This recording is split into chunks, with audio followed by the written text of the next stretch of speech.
The morning sun streamed through the large windows of Newark Liberty International Airport as Jasmine Carter made her way to gate B-17. Her sneakers squeaked against the polished floor as she walked, adjusting the backpack on her shoulder. The past 3 days had been a whirlwind of presentations, networking, and note-taking at the Future of Flight conference, where aviation experts from around the world had gathered to discuss new technologies and sustainable practices. Jasmine checked her watch, still 45 minutes before boarding. Finding an empty seat near the charging station, she pulled out her phone to call home. "Hey, Mom," she said when the call connected. "Just checking in before the flight." "How did your presentation go, sweetheart?" Diana Carter's warm voice came through the speaker. "It went amazing. You should have seen their faces when I started talking about our sustainable fuel initiative. Some old guy in the front row actually did a double take when I mentioned the projected carbon reduction numbers." Her mother laughed. "That's my girl. Did anyone realize who you were?" "Not until I handed out my business cards at the end," Jasmine grinned. The usual shocked expressions. One man actually said, "You're those Carters?" like he couldn't believe it. The Carter name carried significant weight in aviation circles. What had begun as a small charter service in Atlanta had grown into Carter Airways, one of the most successful Black-owned businesses in America. 5 years ago, they had acquired a controlling stake in Blue Sky Airlines, though they kept this connection relatively quiet in public circles, preferring to let each brand maintain its separate identity. "Dad wants to know if you're flying home." "On our airline?" her mother asked, a smile in her voice. "Of course, got my first-class ticket on Blue Sky Flight 372. Should be boarding soon." "Good. Get some rest on the flight. We've got that charity gala tonight, remember?" Jasmine groaned. "Can't I have one night to just crash? It's been a long week." "The Doctors Without Borders fundraiser. Your father is receiving an award for our medical supply transport program. We all need to be there." I know. I'll be ready. Love you, Mom." "Love you too, sweetheart. Text when you land." Jasmine ended the call and glanced at the time again. She decided to get something to eat before the flight and headed to a nearby cafe. After ordering a sandwich and juice, she settled at a small table, pulling out her notebook to review her conference notes. At 17, most people underestimated her. With her hair pulled back in a simple ponytail, wearing jeans, sneakers, and her favorite blue hoodie with the NASA logo, she looked like any other teenager. This often worked to her advantage. People spoke freely around her, not realizing she was absorbing every bit of industry gossip and insight. Her phone buzzed with a text from her best friend Zoe. "How was the conference? Did you meet any cute future pilots?" Jasmine smiled and typed back, "Conference great. No cute pilots, just a bunch of aviation nerds like me talking about carbon offsets and engine efficiency." The boarding announcement for her flight interrupted her texting. Gathering her things, she made her way back to the gate, joining the line for first-class boarding. The gate agent smiled as she scanned Jasmine's boarding pass. "Have a good flight, Ms. Carter." Walking down the jetway, Jasmine felt the familiar excitement she always experienced when boarding a plane. Despite flying constantly since she was a baby, the thrill never disappeared. Each flight was still magical to her. The first-class cabin of the Boeing 787 welcomed her with its spacious seating and soft lighting. Jasmine found her window seat 3A and settled in, placing her backpack under the seat in front of her. The cream-colored leather seat was cool against her arms as she buckled her seatbelt and arranged her belongings. A flight attendant approached with a tray of pre-flight drinks. "Welcome aboard. Would you like water, juice, or champagne?" "Just water, please," Jasmine replied, taking the glass with a smile. As other passengers filed in, Jasmine observed them with quiet interest. A businessman talking loudly on his phone about quarterly projections. An older couple bickering good-naturedly about their vacation plans. A woman in a crisp suit struggling to fit her designer bag in the overhead compartment. Jasmine pulled out her tablet and opened the document containing her thoughts on improving Blue Sky's customer experience. Her father had asked for her perspective after the conference, and she had plenty of ideas. She had observed how other airlines were handling everything from boarding procedures to in-flight entertainment, and she had several suggestions for improvements. Lost in her work, she barely noticed as the first-class cabin filled around her. The pleasant hum of conversation provided the perfect background noise for her thoughts. She was jotting down notes about implementing a new sustainability program when a shadow fell across her table. Looking up, Jasmine saw a flight attendant standing in the aisle. Her name tag read, Karen Reynolds. Behind her stood an older white woman with perfectly styled blonde hair, wearing an expensive-looking gray suit and pearl earrings. The woman's lips were pressed into a thin line of impatience. "Excuse me, miss," the flight attendant said, her voice honeyed but with an edge to it. "There seems to be a seating issue we need to resolve." Jasmine glanced at her boarding pass, confused. "Is something wrong with seat 3A? "Not exactly," Karen replied, her smile not quite reaching her eyes. "We have a situation where we need to accommodate Ms. Whitfield here." She gestured to the woman behind her. "She's requested this specific seat, and we're hoping you wouldn't mind moving." Jasmine blinked, caught off guard. "Moving? But this is my assigned seat." The flight attendant leaned in slightly, lowering her voice. "Yes, technically, but Ms. Whitfield is one of our most valued frequent flyers, and she prefers the left side window seats on international flights." "But this isn't an international flight," Jasmine pointed out. "We're going to Atlanta." Karen's smile tightened. "Yes, well, it's a matter of consistency and customer preference. There's a lovely seat available in economy plus that I can escort you to." Ms. Whitfield shifted her weight impatiently, checking her watch with an exaggerated gesture. Jasmine felt a familiar sensation in her stomach, the same feeling she got whenever someone made assumptions about her based on her age or appearance. She'd faced similar situations before, though usually not so blatantly. "I'm sorry," Jasmine said politely but firmly, "but I booked this seat specifically. I have work to do during the flight, and I need the space and privacy of first class." Karen's expression hardened slightly. "I understand, but surely a young person like yourself would be comfortable anywhere on the plane. Ms. Whitfield has important business matters to attend to during the flight." A few nearby passengers were beginning to take notice of the exchange. An older gentleman across the aisle frowned, looking back and forth between Jasmine and the flight attendant. Jasmine took a deep breath, remembering her mother's advice about handling difficult situations with dignity. This moment was a test, not just of her patience but of her ability to stand up for herself in a professional way. "I also have important work to complete," she replied calmly. "And more importantly, I purchased this specific seat. I'm not trying to be difficult, but I don't understand why I should give up a seat I paid for." The standoff was just beginning, and Jasmine could tell from the determined look in Karen's eyes that this flight was about to become much more eventful than she had planned. Karen Reynolds crossed her arms and fixed Jasmine with a look that many teenagers would have found intimidating. The flight attendant's blue uniform was perfectly pressed, her blonde hair pulled back in a tight bun, and her makeup flawless. Everything about her appearance screamed efficiency and authority. "Perhaps I'm not making myself clear," Karen said, her voice now carrying a sharp edge that was impossible to miss. "This isn't really a request. Ms. Whitfield is a Platinum Elite member with over 2 million miles flown on Blue Sky. When she expresses a seating preference, we accommodate it." Jasmine noticed that several other passengers were now openly watching the exchange. Some looked uncomfortable, others seemed curious, and a few were pretending to be absorbed in their phones while clearly listening to every word. "I understand customer loyalty is important," Jasmine replied, trying to keep her voice steady despite her racing heart. "But I don't think it's fair to ask another paying customer to give up their seat without a valid reason." Ms. Whitfield stepped forward then, her expensive perfume wafting over Jasmine. "Young lady, I don't think you understand who you're dealing with. I sit on the boards of 3 Fortune 500 companies. I have a crucial meeting in Atlanta in 3 hours, and I need to prepare on this flight. I always sit in 3A when flying to Atlanta. Always." Jasmine felt her cheeks grow warm. She wasn't used to being spoken to this way. At home and at school, people treated her with respect.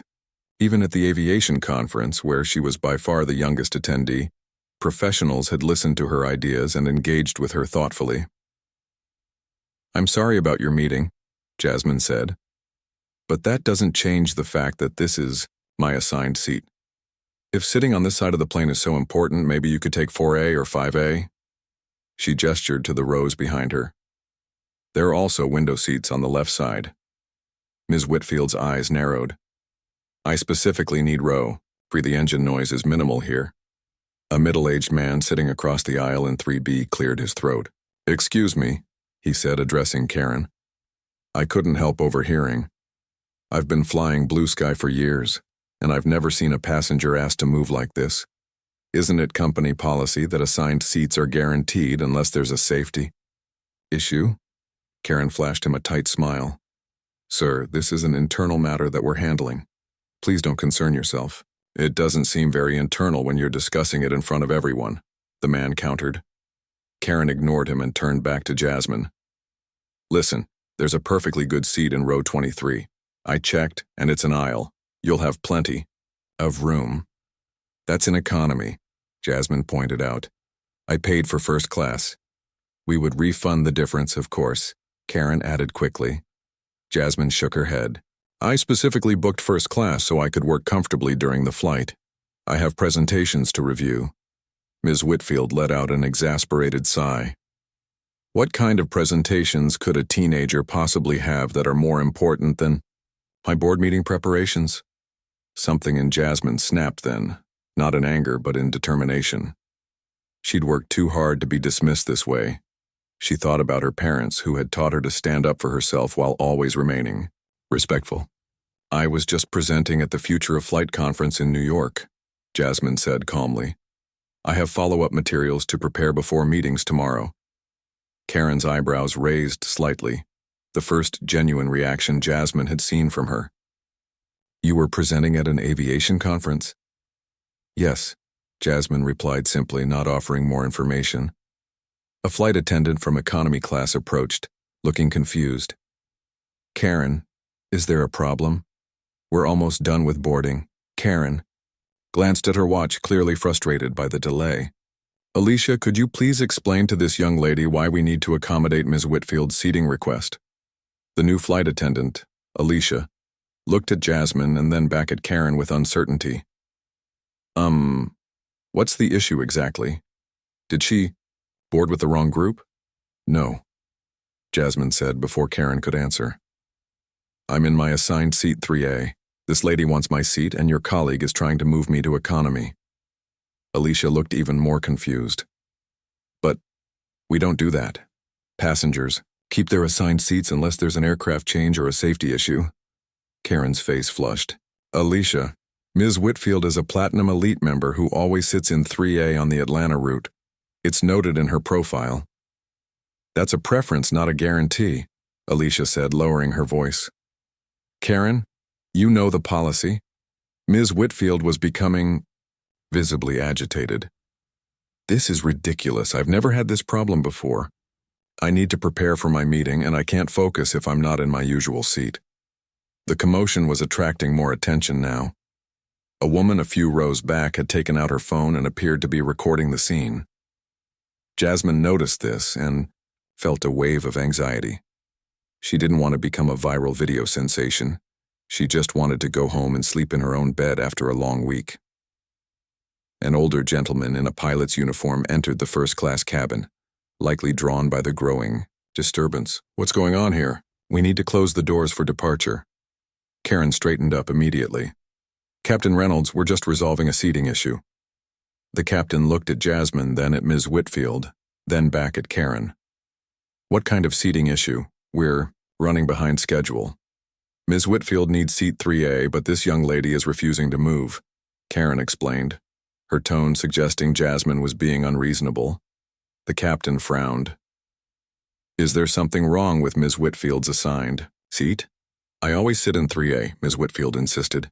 "I'm a Platinum Elite member and your staff usually ensures this seat is available for me." The captain looked at Jasmine's boarding pass, which was on her tray table. "This passenger has a valid boarding pass for this seat. We can't move her without her consent." "Thank you," Jasmine said quietly. Ms. Whitfield's face reddened. This is unacceptable. I want to speak to whoever's in charge of customer relations. I've flown over 2 million miles with Blue Sky and this is how I'm treated? The captain maintained his professional demeanor. Ms. Whitfield, I understand your frustration, but we have protocols we must follow. Your assigned seat is... He glanced down at the tablet in his hand. 2C, that's a first-class aisle seat. Will that not work for your needs today? No, it won't, Ms. Whitfield insisted. I specifically need 3A. I made that clear when I booked my ticket. Requesting a seat and being assigned that seat are different things, the captain explained, patiently. Now we need to prepare for departure. Please take your assigned seat or we'll have to continue this conversation at the gate. The implied threat of removal from the flight hung in the air. The first-class cabin had gone completely silent, with all eyes on Ms. Whitfield. After a tense moment, she turned to Jasmine. You have no idea who you're dealing with. I could buy and sell a little girl like you. The comment sent a ripple of shocked murmurs through the cabin. The captain's expression hardened. Ms. Whitfield, that's enough. Please take your assigned seat immediately. As Ms. Whitfield reluctantly moved toward her seat, clearly furious, Jasmine noticed a man in row 2 looking back at her with an odd expression, something between surprise and recognition. She didn't think she knew him, but he seemed to be studying her face carefully. Karen remained standing by Jasmine's seat, her professional demeanor cracking slightly under the strain of the situation. I apologize for the confusion, she said, stiffly, not sounding particularly sorry. Can I get you another water before takeoff? No, thank you, Jasmine replied, wanting nothing more than for the encounter to be over. As Karen walked away, the man in row 2 unbuckled his seatbelt and stood up, turning fully toward Jasmine with a look of dawning realization on his face. The man from row 2 walked the short distance to Jasmine's seat, his expression a mixture of surprise and something else. Respect, perhaps. He was in his early 50s, with salt and pepper hair and a well-tailored navy suit. Jasmine didn't immediately recognize him, though something about him seemed familiar. Excuse me, he said, his voice low and measured. You wouldn't happen to be Jasmine Carter, would you? Jasmine hesitated. Being recognized by strangers wasn't unusual for her parents, but it rarely happened to her. Years of caution made her careful about revealing her identity to people she didn't know. Who's asking? She replied politely but guardedly. The man smiled and reached into his jacket pocket, pulling out a business card. Michael Thompson, I'm the Director of Operations for Blue Sky Airlines. Jasmine took the card, instantly recognizing the name. Though they'd never met in person, she'd seen Michael's name countless times in company reports and had heard her parents mention him frequently. He was one of the executives they'd kept on after acquiring the airline. I thought that was you, Michael continued. I saw your photo in your father's office when I was there for the quarterly review last month. You look just like him. Jasmine relaxed slightly. Yes, I'm Jasmine Carter. Michael glanced toward where Karen was helping another passenger, then back to Jasmine. I couldn't help overhearing what happened. Are you okay? I'm fine, Jasmine assured him. Just ready for this flight to be over. Michael nodded sympathetically. I understand. I'm sorry you had to deal with that. It's not how we train our staff to treat any passenger, let alone... He trailed off, but Jasmine knew what he meant, let alone the daughter of the company's owners. Captain Reynolds approached them, looking concerned. Is everything all right here? We need to prepare for takeoff. Michael turned to him. Captain, everything's fine. I was just introducing myself. To Ms. Carter. I believe you know who she is? The captain's expression shifted from confusion to shock as he made the connection. Carter? As in Carter Airways, Michael confirmed quietly. Jasmine is Malcolm and Diana Carter's daughter. The blood drained from the captain's face. Ms. Carter, I had no idea. Please accept my apologies for the situation earlier. It's not your fault, Jasmine said. You were actually trying to help. The captain nodded, clearly relieved. Thank you for understanding. If there's anything you need during the flight, please don't hesitate to ask. He hurried away, likely to inform the crew of her identity. Jasmine sighed, knowing the dynamic of the entire flight had just changed. Michael seemed to read her thoughts. Would you prefer I hadn't said anything? Jasmine considered this. Honestly, yes and no. I don't like special treatment just because of who my parents are. But at the same time, she glanced toward where Ms. Whitfield sat fuming in her assigned seat. Sometimes people need to be reminded that appearances can be deceiving. Michael nodded thoughtfully. Fair enough. For what it's worth, I was impressed by how you handled yourself. Most people would have either given in or lost their temper. My mom always says that how you respond to disrespect says more about you than the person disrespecting you, Jasmine replied. Your mother sounds like a wise woman, Michael said with a smile, which doesn't surprise me given what she and your father have accomplished with Carter Airways. The seatbelt sign dinged on and the flight attendants began their final cabin check. Michael glanced toward his seat. I should get back, but I'd love to chat more during the flight if you're up for it. I've been working on some customer experience initiatives that I think would interest you. I'd like that, Jasmine said genuinely. As Michael returned to his seat, Jasmine noticed Karen approaching again, her entire demeanor transformed. Gone was the dismissive attitude, replaced with an almost painful attempt at friendliness. Ms. Carter, Karen said, her voice now dripping with sweetness. Is there anything I can get you before takeoff? Perhaps a different beverage or a warm towel? No, thank you, Jasmine replied evenly. I'm fine with the water I have. Karen hovered awkwardly.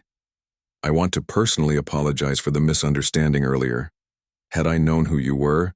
That's the problem, Jasmine interrupted gently. You shouldn't need to know who I am to treat me with respect. Karen's smile faltered. Of course. You're absolutely right. I apologize. As Karen moved away to continue the cabin check, Jasmine noticed several other passengers watching her with newfound interest. Word was spreading through the first-class cabin about her identity. She could see people whispering, some glancing at her with curious expressions, others quickly looking away when she caught their eye. The woman who had been recording earlier leaned forward from her seat 2 rows back. Excuse me, she said in a low voice. Are you really the owner of Blue Sky? My family owns Carter Airways, Jasmine explained, keeping her voice down. We're the majority shareholders of Blue Sky. The woman's eyes widened. That's amazing. I was recording earlier because what happened to you wasn't right.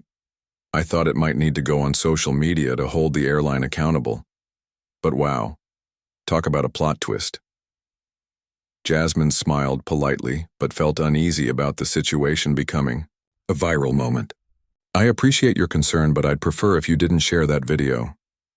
Oh, of course I understand, the woman said, looking slightly disappointed. I'll delete it right now. As the plane began to push back from the gate, Jasmine gazed out. Her window. The sun was setting over New York City, painting the skyline in shades of gold and pink.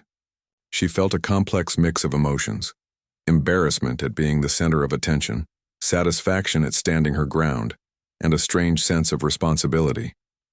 This incident had shown her something important about the company her family owned. If this was how a teenager in casual clothes was treated, how were other passengers being treated when no one was watching? Despite her fatigue, her mind was already working, thinking about how this experience could lead to meaningful changes. The safety demonstration began at the front of the cabin.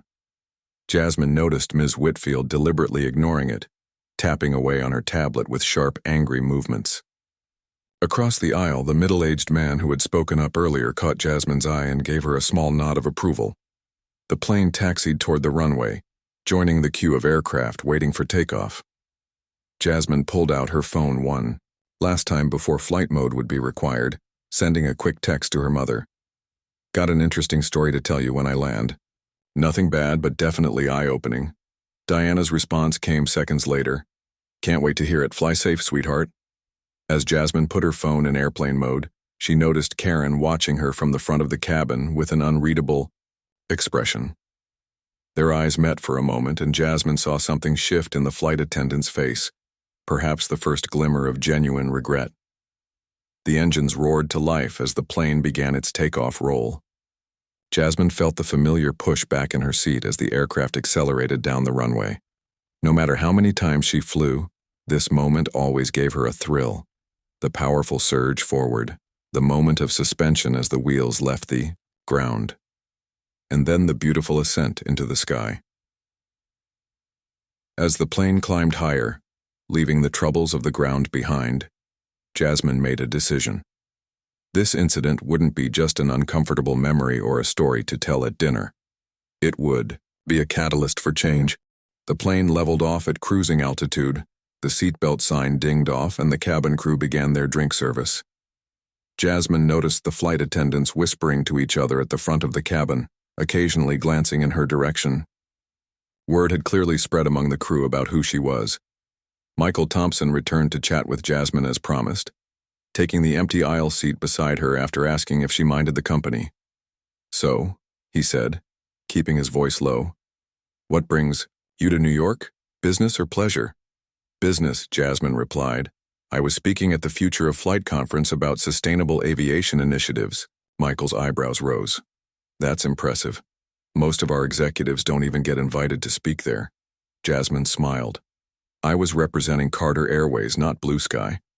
Our company has been working on algae-based biofuels that could reduce carbon emissions by up to 70% compared to traditional jet fuel." "I've heard about that project," Michael said, genuine interest in his voice. "Your father mentioned it at the last board meeting, but I didn't realize it had progressed so far." "We're still in the testing phase," Jasmine explained. "But the results are promising. That's what my presentation was about." Their conversation was interrupted when Karen approached with a drink cart. Her smile was strained as she addressed them. "Can I offer either of you a beverage? We have a selection of juices, sodas, and alcoholic drinks for those of age." "Just water for me, thank you," Jasmine said. "I'll take a coffee, black," Michael added. Then, with a pointed look at Karen, he asked, "How long have you been with Blue Sky, Ms. Reynolds?" Karen's smile flickered. "Almost 12 years now." "That's a long time," Michael observed. "You must have seen a lot of changes, especially since the ownership transition 5 years ago." Karen handed them their drinks with slightly trembling hands. "Yes, quite a few changes. All for the better, of course." She glanced nervously at Jasmine. "I've always been curious," Michael continued casually. "What kind of training do flight attendants receive regarding seat assignments and passenger requests?" Karen's face paled slightly. "We're trained to accommodate passenger preferences when possible, but to respect assigned seating except in special circumstances." "And what would those special circumstances be?" Michael pressed. "Safety issues mainly," Karen replied, her professional veneer cracking slightly. "Or if there's a technical problem with the seat." "Interesting," Michael said. "Not passenger status or frequent flyer miles, then?" Karen swallowed visibly. "No, sir, not officially." "But unofficially?" Jasmine asked quietly. Karen hesitated, then spoke with surprising honesty. "Unofficially, we're encouraged to make our high-value customers happy however we can. Some of the senior attendants have their own ways of doing that." Jasmine nodded thoughtfully. "Thank you for your candor, Ms. Reynolds." With obvious relief, Karen moved on to the next row of passengers. Michael turned back to Jasmine. "That was diplomatic of you." "I'm not interested in getting anyone fired," Jasmine said. "I'm more interested in understanding why this happened so it can be prevented in the future." "You sound just like your father," Michael remarked with a smile. From several rows back, Ms. Whitfield watched their conversation with narrowed eyes. When Karen reached her with the drink cart, she demanded a glass of champagne in a voice loud enough for half the cabin to hear. "And make sure it's properly chilled this time," she added sharply. Karen nodded and poured the champagne with practiced precision. As she handed it over, Ms. Whitfield said something too quiet for Jasmine to hear, but Karen's tight expression suggested it wasn't pleasant. Turning back to Michael, Jasmine lowered her voice. "Is that how she always treats the staff, Ms. Whitfield?" "Unfortunately, yes," Michael confirmed. "She's the VP of International Development at Riker Pharmaceuticals. They have a corporate account with us worth millions annually, so her behavior has been tolerated." "That doesn't seem right," Jasmine said. It isn't, Michael agreed. But corporate clients keep airlines afloat, especially since the pandemic. The industry is still recovering. Jasmine considered this. There has to be a balance, though. Good business doesn't have to mean sacrificing dignity for customers or employees. Michael studied her thoughtfully. You really have been paying attention to the family business, haven't you? I've been attending board meetings since I was 14, Jasmine said with a shrug. At first I just went because I was curious, but the more I learned, the more interested I became. They continued talking about the airline industry, with Michael sharing insights about operational challenges and Jasmine offering fresh perspectives. Their conversation flowed easily, a genuine exchange of ideas rather than the condescending explanations she often received from adults who underestimated her knowledge. About halfway through the flight, Alicia, the flight attendant who had questioned Karen earlier, approached them with a tablet in hand. Ms. Carter, she said hesitantly, the captain asked me to check if everything is satisfactory with your flight experience so far. Jasmine smiled reassuringly. Everything's fine, thank you. Alicia didn't leave immediately. She seemed to be gathering courage for something. Ms. Carter, I just wanted to say, what happened during boarding wasn't right. I should have spoken up sooner. You did speak up, Jasmine pointed out. You questioned the policy when Ms. Reynolds tried to move. Me? Not forcefully enough, Alicia said, shaking her head. I've seen this happen before. Not exactly like this, but similar situations. Usually with younger passengers or people who don't look like they belong in first class. Jasmine's expression grew serious. How often? More than it should, Alicia admitted. It's not official policy, but there's this unwritten rule about keeping certain passengers happy at all costs. Michael frowned. I need to hear more about this, Alicia.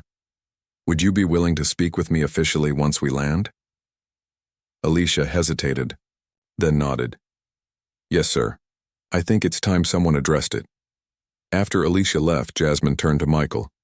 This seems bigger than just one incident. I'm afraid you're right, Michael said grimly. I've been focused on operational efficiency and route optimization. I may have missed some important cultural issues within the company. Jasmine glanced at Ms. Whitfield, who was now typing furiously on her laptop, seemingly oblivious to the significance of what was unfolding around her. My parents always say that a company's culture is set from the top down, Jasmine said. If leadership tolerates certain behaviors, those behaviors become the norm, whether they're in the employee handbook or not. Michael nodded thoughtfully. Your parents are wise people. He checked his watch. We'll be landing in about an hour. What do you think your father will say about all this? Jasmine smiled. He'll probably say this is why he brings me to board meetings, to see things he might miss. As the plane began its initial descent into Atlanta, Jasmine gazed out the window at the sunset, painting the clouds in brilliant hues of orange and purple. What had started as an uncomfortable confrontation had revealed something important about the company her family owned. Though she hadn't planned on becoming so involved in the airline's operations this soon, she realized this incident had given her a unique opportunity to make a real difference. Karen appeared once more to collect trash before landing. When she reached Jasmine's row, she paused. Ms. Carter, I want to apologize again for my behavior earlier. It was unprofessional and discriminatory. She said the last word quietly, as if it were difficult to admit. Thank you for acknowledging that, Jasmine said sincerely. That's an important first step. As Karen moved on, Michael leaned over. You know, I think your unexpected flight today might end up changing Blue Sky Airlines for the better. I hope so, Jasmine replied, because this isn't just about one flight attendant or one passenger. It's about the kind of company we want to be. The wheels of the plane touched down on the Atlanta runway with a gentle bump. As the aircraft taxied toward the gate, Jasmine gathered her belongings, mentally preparing for the charity gala she still had to attend that evening. Despite her exhaustion, she felt energized by the possibility of turning today's uncomfortable experience into something positive. Are your parents picking you up? Michael asked as they waited for the seatbelt sign to turn off. My dad is, Jasmine replied. He's probably already waiting. Michael nodded. Would you mind if I joined you to speak with him briefly? I think this situation deserves immediate attention. I think that's a good idea, Jasmine agreed. When the plane reached the gate and passengers began to disembark, Captain Reynolds made a point of standing at the front of the first-class cabin, personally thanking each passenger. When Jasmine approached, he spoke quietly. Ms. Carter, I want to apologize again for what happened during boarding. It doesn't reflect the values we aim to uphold at Blue Sky. Thank you, Captain, Jasmine replied. I appreciate that. As Jasmine and Michael walked through the jetway, she spotted Karen talking with another crew member, her expression troubled. Noticing Jasmine, Karen straightened up and nodded respectfully. The terminal was bustling with travelers rushing to connections or heading home. Jasmine spotted her father immediately, tall and distinguished in his charcoal suit, checking his watch as he waited by the gate. Malcolm Carter's face broke into a warm smile when he saw his daughter. He embraced her as she reached him. There's my girl. How was New York? The conference was great, Jasmine said. The flight home was educational. Malcolm noticed Michael standing nearby. Michael? I didn't know you were on this flight. Mr. Carter. Michael extended his hand. I was in New York for a meeting with our advertising team. But something happened on this flight that I think you should know about. Malcolm's expression grew serious as he looked between them. What happened? Let's talk somewhere quieter, Jasmine suggested, noticing Ms. Whitfield emerging from the jetway still scowling. They found a quiet corner in the airline's first-class lounge. As they settled into the comfortable chairs, Jasmine recounted the incident from the beginning, Karen attempting to move her for Ms. Whitfield, the confrontation, and the captain's intervention. Malcolm listened intently, his expression growing increasingly concerned. When Jasmine finished, he turned to Michael. And you witnessed this? Not the initial confrontation, Michael admitted. But I saw the aftermath, and I've since learned this isn't an isolated incident. He explained what Alicia had told them about the unofficial practice of accommodating high-value customers at the expense of others. Malcolm's jaw tightened. This is exactly the kind of culture we've been working to change since the acquisition. I know, Michael said, and we've made progress in many areas, but clearly, some of these unwritten rules are still being followed. Malcolm turned to his daughter. I'm sorry you had to experience that, Jasmine. I'm not, she replied, surprising both men. If it hadn't happened to me, we might not have known about it. And I'm in a position to do something, unlike most passengers who get treated that way. Malcolm nodded proudly. So what do you suggest we do? Jasmine thought for a moment. First, we need to understand how widespread this is. Are certain flight attendants doing this regularly? Is it happening on particular routes? We need data. I can initiate an internal review, Michael offered. Confidential interviews with flight crews across our routes. Good, Malcolm agreed. But we also need to make it clear immediately that this behavior isn't acceptable. What about creating a task force? Jasmine suggested. Not just executives, but flight attendants, gate agents, and customer service reps. People who interact with passengers directly. Malcolm smiled at his daughter. That's an excellent idea. We should include Karen Reynolds, Jasmine added, surprising them again. She made a mistake, but she also admitted it was discriminatory. That's not easy to do. I think she could be valuable in helping change the culture. Are you sure? Malcolm asked. After how she treated you? Jasmine nodded. This isn't about punishing one person, it's about fixing a system. 3 weeks later, Jasmine stood at the back of a large conference room at Blue Sky headquarters, watching as her father addressed the newly formed Customer Experience Task Force. 20 employees from various departments sat around the table, including flight attendants, pilots, gate agents, and baggage handlers. Karen Reynolds was among them, looking both nervous and determined. The incident that prompted the creation of this task force was unfortunate, Malcolm was saying, but it's given us an opportunity to examine our practices and ensure they align with our values. Every passenger who flies with us deserves respect, regardless of how they look, what they're wearing, or whether they're a frequent flyer. He gestured to Jasmine. My daughter has agreed to serve as a special advisor to this group, despite her busy schedule with school and her responsibilities at Carter Airways. Jasmine stepped forward, feeling the weight of everyone's eyes on her. Thank you all for being part of this initiative. I believe that by working together, we can create guidelines that prioritize respect while still delivering excellent service to all our passengers. After the meeting, Karen approached Jasmine hesitantly. Ms. Carter, I want to thank you for including me in this task force. Many people would have demanded I be fired. Firing you wouldn't solve the underlying problem, Jasmine replied. And to be honest, I think you're exactly who we need on this team. Someone who understands how easy it is to fall into these patterns without realizing the impact. Karen nodded, her eyes glistening. I've been doing a lot of thinking since that flight. I wasn't raised to treat people differently, but somehow over the years I started seeing certain passengers as more deserving than others. It became normal. That's how systemic problems work, Jasmine said gently. They become so normalized that we don't even question them anymore. 6 months later, Jasmine stood at a podium at the International Aviation Conference, this time as a featured speaker. The room was packed with industry professionals eager to hear from the young woman who had become something of a legend in aviation circles. The incident that many of you have heard about could have ended with a single disciplinary action, Jasmine told the audience. Instead, it became the catalyst for a company-wide transformation in how we treat our passengers. She clicked to the next slide, showing Blue Sky's new Customer Respect Initiative. We've implemented comprehensive training for all customer-facing staff, focusing on recognizing and preventing bias. We've created clear guidelines that prohibit moving passengers based on status or to accommodate other travelers' preferences. And most importantly, we've established channels for employees to report problematic practices without fear of retaliation. From the front row, Jasmine's parents watched with pride. Beside them sat Michael Thompson and, somewhat surprisingly, Karen Reynolds, now the head of Blue Sky's flight attendant training program.